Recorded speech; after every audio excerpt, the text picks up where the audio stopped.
అందరికీ నమస్కారం. మన భారత రాజ్యాంగం అదో పెద్ద గ్రంథం గదా, కాని దాని మొత్తానికి కేవలం ఒకే ఒక్క పారాలో ఒక పరిచయం ఉంది. అదే ప్రవేశిక. చాలామంది దీన్నే రాజ్యాంగానికి ఆత్మలాంటిది అనంటారు. సో ఈరోజు మనం ఈ ప్రవేశిక గురించే కొంచెం లోతుగా తెలుసుకుందాం. ఒక్కసారి ఆలోచించండి, ఇది ఎంత పెద్ద సవాల్! వందల కోట్ల మంది ప్రజలు, వేల సంవత్సరాల చరిత్ర, ఎన్నో భాషలు, మతాలు, సంస్కృతులు, వీటన్నింటి సారాంశాన్ని కేవలం కొన్ని వాక్యాల్లో చెప్పడం ఎలా సాధ్యం?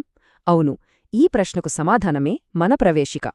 చూడండి, ప్రముఖ రాజ్యాంగ నిపుణుడు ఎన్.ఏ. పాల్ఖివాలా ప్రవేశికను ఎంత చక్కగా వర్ణించారో. రాజ్యాంగపు గుర్తింపు కార్డు అని.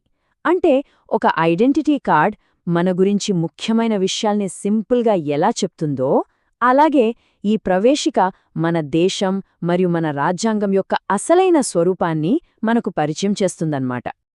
సరే, మరి ఈ గుర్తింపు కార్డులో ఏముందో స్టెప్ బై స్టెప్ చూద్దామా? ముందుగా దీని కథేంటో, ఇది ఎలా పుట్టిందో తెలుసుకుందాం. ఆ తర్వాత మన దేశ స్వభావం గురించి ఇదేం చెబుతుందో చూద్దాం. ఇక ఆపై ప్రజాస్వామ్యం, మన రాజ్యాంగం యొక్క లక్ష్యాలు. చివరగా దీనికి అసలైన అధికారం ఎక్కడ్నుండి వచ్చిందో కూడా చూసేద్దాం. ఓకే, మొదటి సెక్షన్లోకి వెళ్దాం.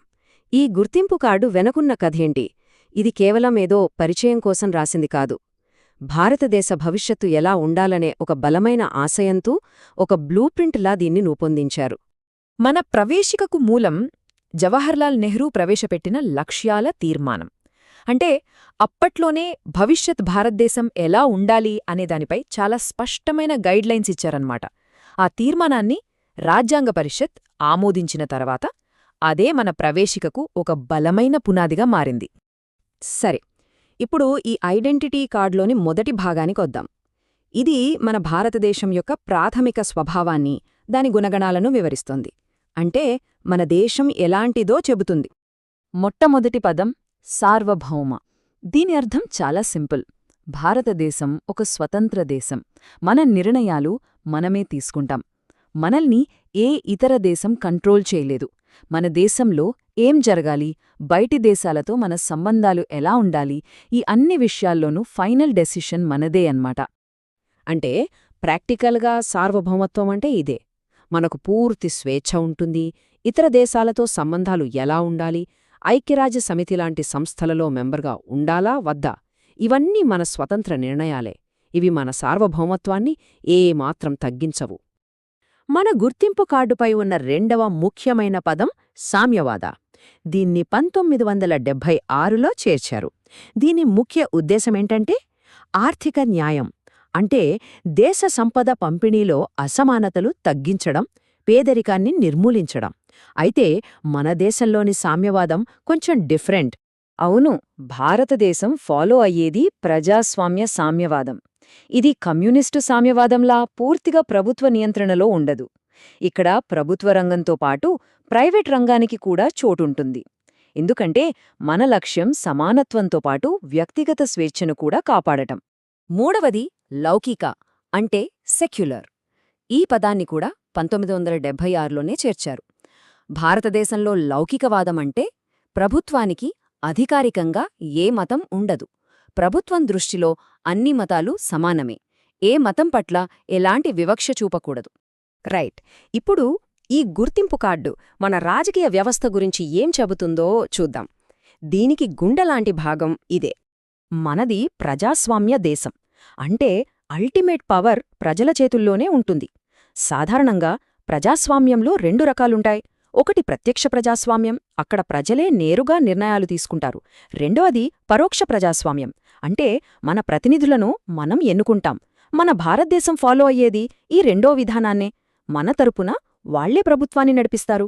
ప్రవేశిక మనల్ని గణతంత్రమని కూడా పిలుస్తుంది. దీని అర్థం చాలా ముఖ్యం. మన దేశానికి హెడ్ అంటే రాష్ట్రపతి, వారసత్వంగా వచ్చే రాజు లేదా రాణి కాదు. ప్రజలే ఆయన్ని ఒక ఫిక్స్డ్ టర్మ్ కోసం ఎన్నుకుంటారు. దీన్ని బట్టే తెలుస్తుంది రాజకీయ అధికారం అంతిమంగా ప్రజల చేతిలోనే ఉందని. అయితే మన ప్రవేశికలో ఉన్న ప్రజాస్వామ్యం అనే పదానికి కేవలం ఓట్లు వేసి ప్రభుత్వాన్ని ఎన్నుకోవడం కంటే చాలా లోతైన, విస్తృతమైన అర్థముంది. డాక్టర్ అంబేద్కర్ చెప్పిన ఈ మాటలు వినండి. రాజకీయ ప్రజాస్వామ్యం నిలబడాలంటే దాని పునాదిలో సామాజిక ప్రజాస్వామ్యం ఉండాలి అన్నారు. అంటే స్వేచ్ఛ, సమానత్వం, సోదరభావం అనేవి మన జీవితంలో, మన సమాజంలో భాగం కావాలి. ఈ మూడింటిలో ఏ ఒక్కటి లేకపోయినా ప్రజాస్వామ్యం బలహీనపడిపోతుంది. ఓకే, ఇప్పుడు ఈ ఐడెంటిటీ కార్డుపై ఉన్న లక్ష్యాల విభాగానికి వద్దాం. ఇవి మన రాజ్యాంగం పౌరులందరికీ ఇస్తున్న గొప్ప వాగ్దానాలు, ప్రామిసెస్ అన్నమాట. ఈ 4 లక్ష్యాలే మన రాజ్యాంగానికి నైతిక బలం. మొదటిది న్యాయం. జస్ట్ కోర్టుల్లోనే కాదు, సమాజంలో ఆర్థికంగా కూడా అందరికీ న్యాయం జరగాలి. రెండవది స్వేచ్ఛ. మన ఆలోచనల్లో, నమ్మకాల్లో, పూజల్లో మనకు పూర్తి స్వేచ్ఛ ఉండాలి. మూడవది సమానత్వం. హోదాలో కాని, అవకాశాల్లో కాని ఎలాంటి తేడాలు లేకుండా అందరూ సమానమే. ఇక చివరిది మనందరి మధ్య సౌభ్రాతృత్వం, అంటే సోదరభావం. ఇది ప్రతి ఒక్కరి గౌరవాన్ని, మన దేశ ఐక్యతను కాపాడుతుంది. ఇదో ముఖ్యమైన విషయం. మన ప్రవేశికను ఇప్పటివరకు ఒక్కసారే సవరించారు, అది కూడా 1976లో 42వ సవరణ ద్వారా. అప్పుడు 3 కొత్త పదాలు చేర్చారు: సామ్యవాద, లౌకిక మరియు సమగ్రత. మొదటి రెండింటి గురించి మనం ఇప్పటికే మాట్లాడుకున్నాం. ఇక సమగ్రత అనే పదాన్ని దేశ ఐక్యతను, అఖండతను మరింత బలంగా చెప్పడానికి చేర్చారు. సరే, ఇంత గొప్ప వాగ్దానాలు, ఆశయాలు ఉన్నాయి. కానీ ఈ పత్రానికి అసలైన అధికారం ఎక్కడ నుండి వస్తుంది? ఈ గుర్తింపు కార్డును మనకు ఇచ్చింది ఎవరు? దీనిపై సంతకం చేసింది ఎవరు? సమాధానం ప్రవేశికలోని మొదటి వాక్యంలోనే ఉంది. భారత ప్రజలమైన మేము. ఈ మాటలతోనే మన ప్రవేశిక మొదలవుతుంది. దీని అర్థమేంటంటే, ఈ రాజ్యాంగానికి అధికారాన్నిచ్చేది ఏ బయటి శక్తో కాదు, మరెవరో కాదు, మనమే, భారత ప్రజలమే. కాబట్టి మనం గుర్తుంచుకోవాల్సిన కీలకమైన విషయం ఇదే. ఈ గుర్తింపు కార్డును మనకు మనమే ఇచ్చుకున్నాం. మన దేశ స్వభావాన్ని, మన లక్ష్యాలను మనమే నిర్దేశించుకున్నాం. అధికారమనేది మన నుండే వస్తుంది, మనలోనే ఉంది. ముగింపుగా ఒక ఆలోచింపజేసే ప్రశ్నతో ముగిద్దాం. మన రాజ్యాంగ నిర్మాతలు మనకిచ్చిన ఈ అద్భుతమైన ఐడెంటిటీ కార్డుపై ఉన్న ఆశయాలను, వాగ్దానాలను ఈరోజు మన సమాజంలో మనం ఎంతవరకు నెరవేరుస్తున్నాం? ఒక్కసారి దీని